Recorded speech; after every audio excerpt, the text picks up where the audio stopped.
We Can Do It! Programang hatid ay kwentong buhay na puno ng inspirasyon at aral mula sa ating mga kababayan worldwide. We Can Do It! Dito lang sa inyong 702 DZAS, FEBC Radio TV.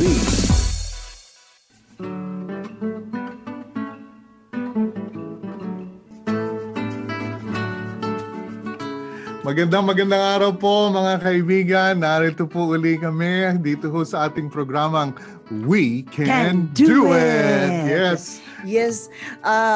It is always pala an honor to be a part of your day. Alam ko yung iba sa inyo ay medyo nagpapahinga na kasi alam mo sa Pilipinas gabi ngayon pero sa ibang part ng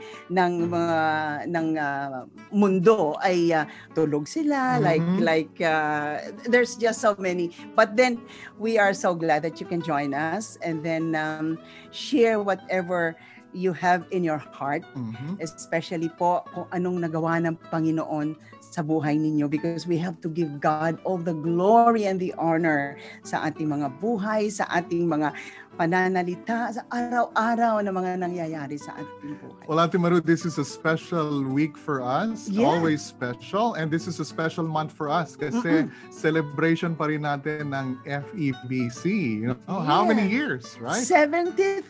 Wow, 73. So itong mga weeks na ito na nakikita nyo kami, talagang hina-highlight natin ang mga kaibigan natin, mga kapamilya natin sa FEBC all over the world. May guest tayo mamaya. I know. Special guest natin. This is an exciting time for me. Right. Especially for me siguro talaga.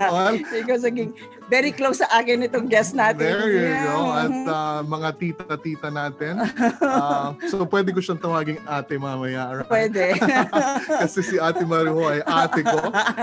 Ever since I got involved with FEBC.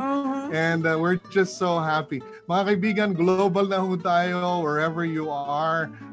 Filipino diaspora, magkarinigan po tayo. Yes, we're airing this on FEBC 702 DZAS, agapay ng Sambayanan, Radio TV, at ngayon ho ay nasa Facebook na rin tayo. Please, give us notes. Bigyan niyo kami ng kwento. We would love to share your story. We'd love to tell the story. Dahil sa storya ng Panginoon sa buhay natin. That's true. Kaya nandito tayo para ipahayag yan. Dahil we can do it. We can do it. Yeah. At alam mo itong ating second part, yung portion ng ating program, Tan, ito yung mga OFW. OFW. Ano ibig sabihin ng OFW? OFW, excited ako. Ganito ang meaning ko dyan. Overblessed. FEBC worker. OFW. Kaya exciting. Just don't move. Don't change the dial. Nandyan lang po kayo kasi you will enjoy what we have in store for you as our anniversary presentation for the month of June and even July kasi marami palang gusto naming ipakilala sa inyo. Yeah, but before OFW, overblessed FEBC worker. Nandito tayo sa FEBC Radio or FEBC International Ministry natin. Your Mission Day. Ang atin pong Mission Day. God's mission, that's why we're here. Tayo pong lahat na nagsasabing we're followers of Christ, we're believers of Jesus Christ. The Lord has called us na sumunod sa Kanya at ipahayag ang Kanya pong mensahe, ang kanyang ebanghelyo. Ang mission niya, let's be part of God's mission. That's true. Kaya ito mga kaibigan, as I've been mentioning to you ever since na involved po tayo sa FEBC International. Nandito po tayo sa Estados Unidos, narito tayo sa California. Ang FEBC po ay malawak. We're broadcasting to about more than 140 languages all over the world. You know, for 73 years, nagsimula ang FEBC sa ating pong founder, si Dr. Bob Bowman, na 1,000 ang kanya pong pera. Yun lang yung pera niya sa bangko. Pero alam po ninyo, after that, after 73 years, Hindi ko na banggitin kung ano yung budget ng FEBC overall. Pero it's big. Pero dahil sa gawain ng Panginoon yan. People have been supporting us. People have been calling to be part of God's work. That's true. And ito po, kaya tayo nandito, to be part of God's work. Amen. Yan. And mga kaibigan, I've been mentioning to you of mga ethnic minority languages po natin. Itong ethnic ministry director natin nag-message sa akin. Sabi niya, Jonathan, just within the 6 months time, itong, hindi ko alam kung alam niyo itong lingwaheng ito, Mien. Tawag natin Yumien language. Within the 6 months period, dito sa 6 days pala. 6-day period na nakikinig dun sa video nila sa Facebook, they already got 8,400 views doon sa kanilang programa. Ito po ay programa na inimbitahan niya ang mga leaders ng Mien. Mien is what country? Tawag natin dito at Timuru transnational languages. Dahil sa iba't ibang bansa siya. Wala silang sariling bansa, pero nasa iba't ibang lugar sila, like sa Thailand, nasa China, nasa Laos, nasa Vietnam, okay? Pero nasa Facebook sila. Gusto kong ipakita sa inyo kung ano yung ginagawa nila sa Facebook. And this is on Facebook. They could watch it. Yes. Timaru, pakita ako to, no? Itong share na rin natin itong sound. Tingnan natin kung mapapakinggan natin. Sige nga. Itong sound nila. Ito yung programa nila. Kung makikita ninyo, 6,000 views nila. Kung FEBC mamaya po may video yung lalabas dyan, pero hindi naman ho natin maintindihan. Pero gusto ko lamang ho ipahayag sa inyo na nandyan na po ang FEBC sa ating pong mga Mien na mga kapatid sa Panginoon. Sinishare natin ng ebanghelyo sa kanila. Nasa mga liblib pong mga lugar ito. Pero nandyan ho sila, nakikinig sa atin. Wow. Dahil ho, ang habol talaga ang ministeryo ng FEBC ay ipahayag ang salita ng ebanghelyo, ng pag-asa ng Panginoon, ng kabutihan ng Panginoon sa sariling wika, sa heart language ng mga tao.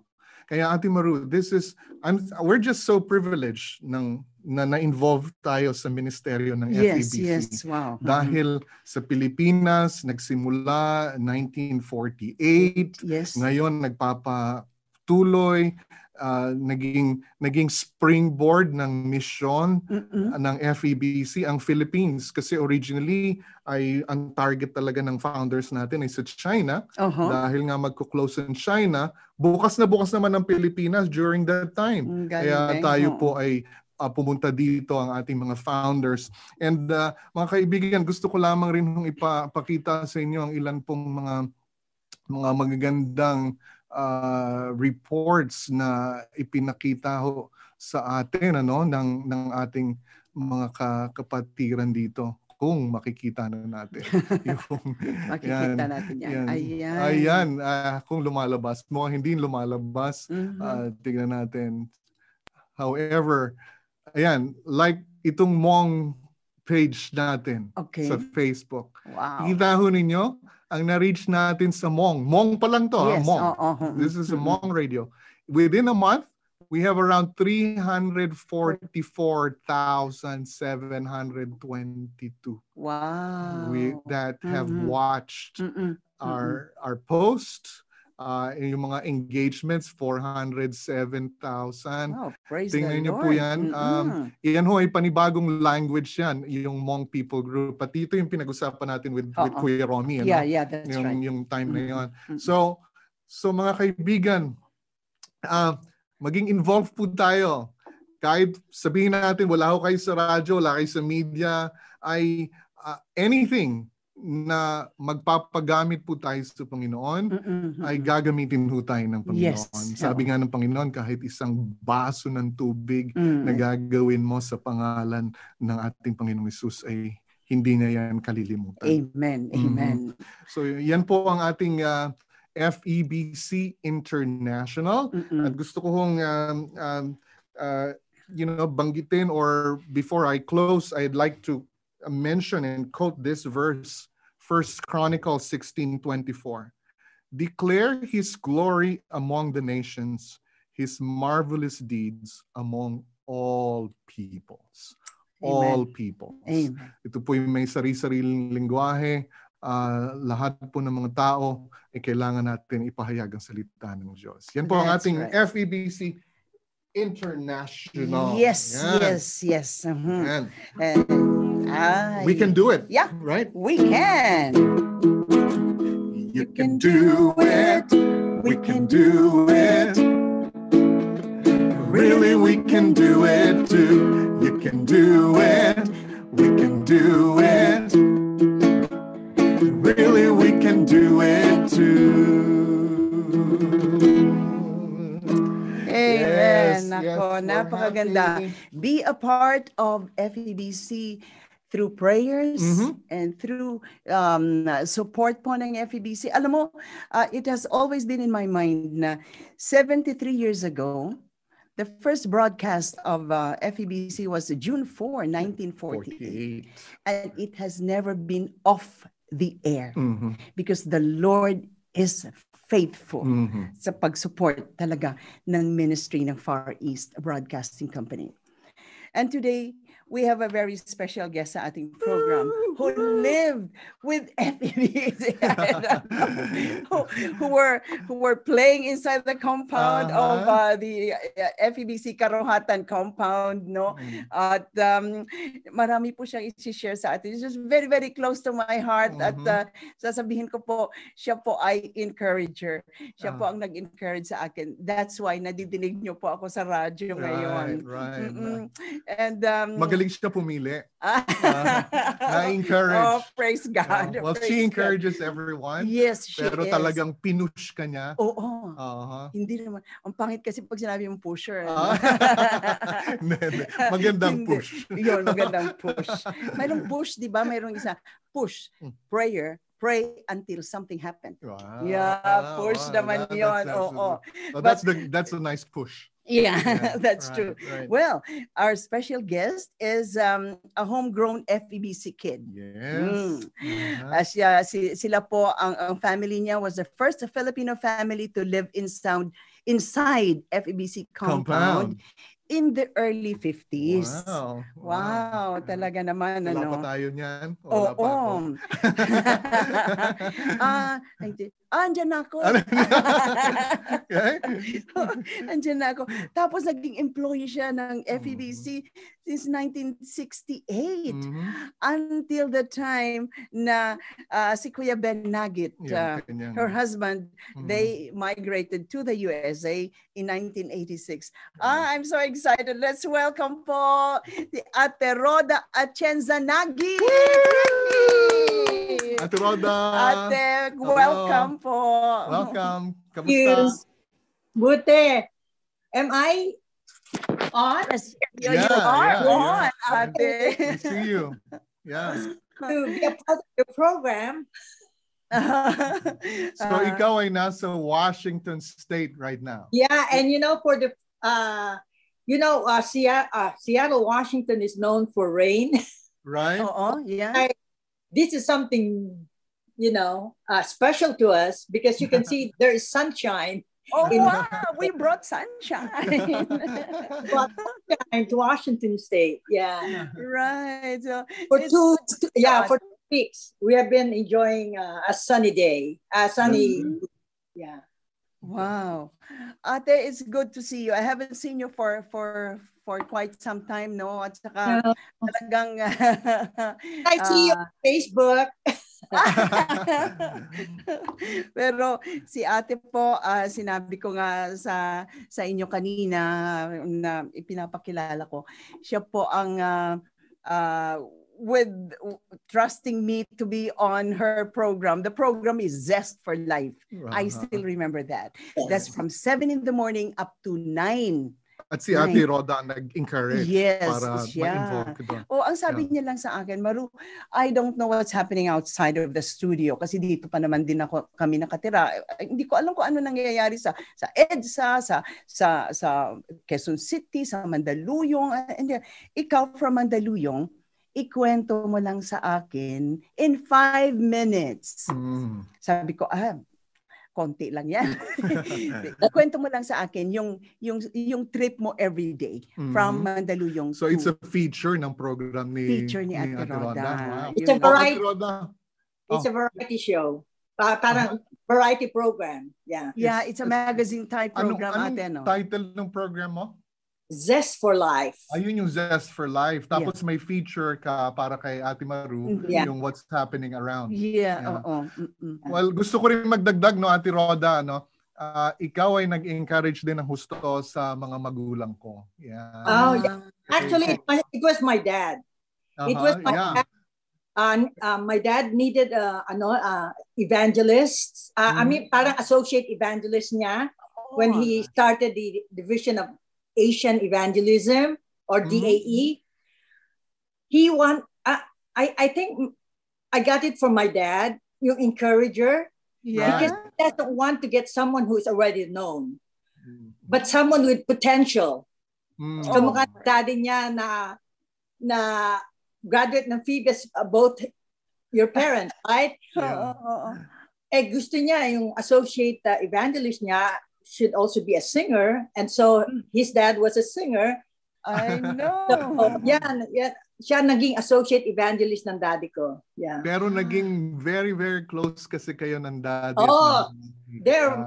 You are family to us. Yes.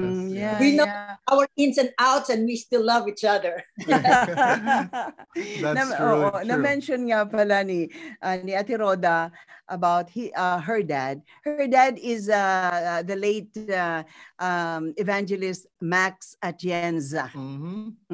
And if you have heard some of the songs and recordings of Ruth Atienza Good, sister niya yan. At kumari ko yan. I miss her too. Well, Ate Roda, let's start kasi I know we have so many stories that you can share. So 1950, tumatakbo-takbo ka sa FEBC compound. Yung aming bahay was the first building doon na outside of the studio. They even call it Quonset House. Yes. How Quonset House looks like, you know. Yeah. Because my dad was the counterpart of Dr. Bowman. Counterpart sa Filipino. So my dad was the first executive of FEBC during the American missionary leadership. Kaya kami natira doon because my dad was the parang director nung tinake over na ng mga Filipino. My dad was the first director under the American leadership. I see. So that's why we were given a place to stay. Yeah.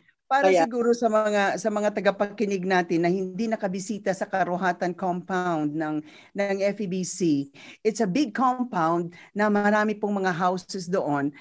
Those are the houses of the missionaries, mga missionaries, mga lahat yata ng sa Far East, no? May Russian family, may Vietnamese, may Laotian, may Chinese, nandun po. And then sila Ate Roda was the very first Filipino to live in the compound. So Ate Roda, anong experiences mo doon, yung time na yon? What can you share to us? Oh yeah, well, we were, because that's missionaries, kids were there, so we played with the missionary kids. But at the same time, they opened the gate to local people. So we would play, we would climb the trees, together with Americans and Filipinos. Yeah. So international yung flavor noong Oh, time na yun, yeah. right? Yes. Yeah. And one thing I remember kasi we were surrounded by Chico trees. Oh, yes. You know, I remember the late Clem Guillermo. Oh, yes, yes. His father was in charge of all those trees. So my dad gave us a warning: don't ever pick any of those fruits, without permission. Yeah, I think kaya hindi ko paborito ang Chico kasi we were prohibited. But yeah, and then we have Hiyas ng Tahanan. That's the first Filipino children's program of FEBC. Yeah. And so I was part of it. My mom was also part of it. All my sisters were part of the Hiyas ng Tahanan. Yeah. I see. So paano yung format ng Hiyas ng Tahanan? Alam ko, narinig ko yun, pero hindi ko talaga alam yung details. Kantahan, singing, tapos meron kaming mga drama, na-develop din ang mga talents ng mga kabataan sa Hiyas ng Tahanan. Nagre-recite kami ng mga verses and all that. Yeah. Ang galing. And I believe doon ka rin na-hone sa mga programming skills mo. Yeah, exposed ako sa broadcasting of course, I got it from my dad also. Kasi programa ang daddy. Yeah.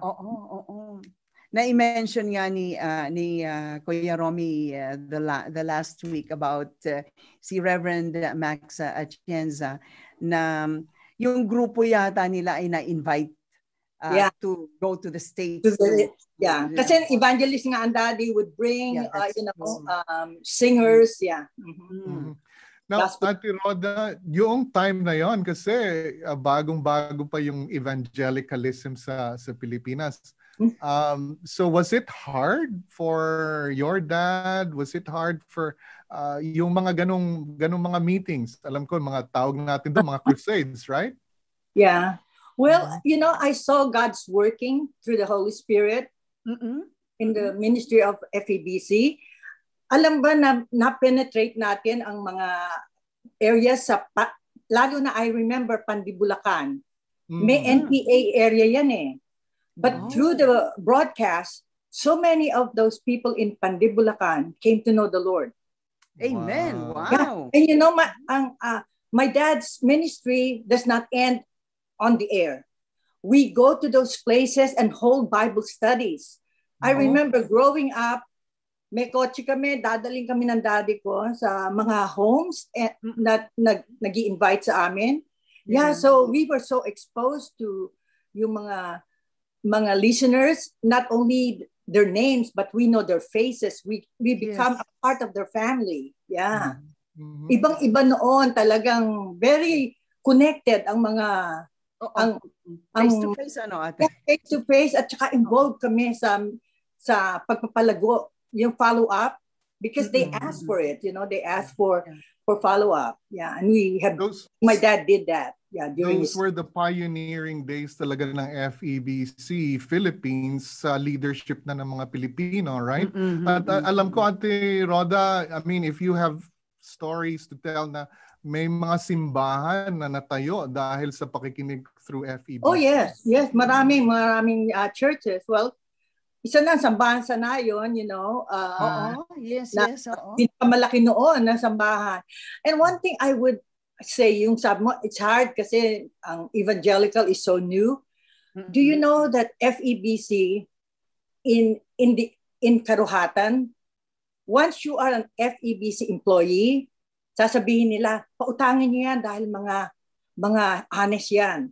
That's how, talagang they look up to us. And yung ang Christian testimony natin noong unang early years of FEBC was so, I would say, glory to God, it's so, what would I say? Respected. They have so much respect and they honor God because of the kind of life that FEBC staff live, What a legacy. Right. What a wonderful legacy, no, Ate Rhoda. And as we continue the ministry ng FEBC, ngayon nga, from the very start, ang habol talaga ng FEBC is to reach the world, to reach Far East for Christ. However, ang ministry din ng FEBC sa Pilipinas ay lumawak din ng husto, right? Through the ministry ng ating Filipino leadership, Filipino. Ang maganda kasi doon, hindi lang nila nadidinig sa radyo itong mga announcers, mga evangelists, mga messages, but this goes into the road, no? Nagpunta talaga sa mga churches, sa mga barrios na makikita nila na hindi ito recording lang. In person, people will sing, will preach, and then makikita mo yung mga tumatanggap sa Panginoon, and you can really pray for them. Right. That's very important. Tawag natin doon ngayon close to the listeners. So, Ate Rhoda, alam ko you started with FEBC 1968. Anong second generation FEBC? Sige, anong ginawa mo noon? Yun nga, for how many years ako sa Zest for Life? And Han Brown was my co-host. Kaya naging patok yung yung program na kasi Pilipino at saka Amerikano ang Filipino. And then, and I have other programs din sa FEBC, pero mostly ito kasi ang haba Zest for Life. 2 oras So, but at the same time, I was also working sa audience relations. Correct. Headed by my husband. Si Kuya Ben Nagit. Si Kuya Ben mo. And then he was appointed as DWAS manager sa Legazpi. Sa Legazpi, yes. That's why, that was in 1977 ba yun? Basta 18 years kami sa 11 years kami sa So 75, punta kami sa Legazpi. And we were there, for 11 years until we migrated to the States. Yeah. Alam mo yung I think that was the very first papuri concert outside of Metro Manila ang Legazpi. Ben is more of a innovative si Ben He has idea. We brought the Australian singers while we were in Legazpi. We encourage, and mga international evangelists. Pinadala rin namin, because we want, and we were the first one to have a simultaneous broadcast of evangelistic meeting in their own dialect. Wow. Lahat ng dialect ni Ben, he adopted it from Billy Graham's association. Ang galing. Ate, I know you have so many things to share from your heart. We'll do this again. Haba pa naman siguro yung program natin in the next few months. Start. Yeah, we would like you to come back. I know you still have more to share, but we're running out of time. Yes, time, Ate, and how you have blessed a lot of people through your program. Audience relation is very, very important. Also, you answer letters of the listeners. You talk to the listeners. You keep in touch with them. This is a very important ministry also, itong letter, Yeah, Ate Rhoda, thank you so much. And you have blessed us. You have encouraged Ate Maru. You have encouraged me. You have encouraged my dad and moms sa ministry nila. And you're a Barnabas, encourager. We give all the glory to God. Amen. Thank you. We love you, Ate, and please extend our love to Kuya Ben, and we'll keep on praying for his health and to the whole family. Thank you so much. Thank you so much for the privilege. Okay. God bless, Ate. God bless. We can do it. Yes, we can do it. With Christ who gives us strength, we can do it. Yes, we can do it. With Christ who gives us strength. We'll see you again next week, mga kaibigan, dito po sa 702 DZAS.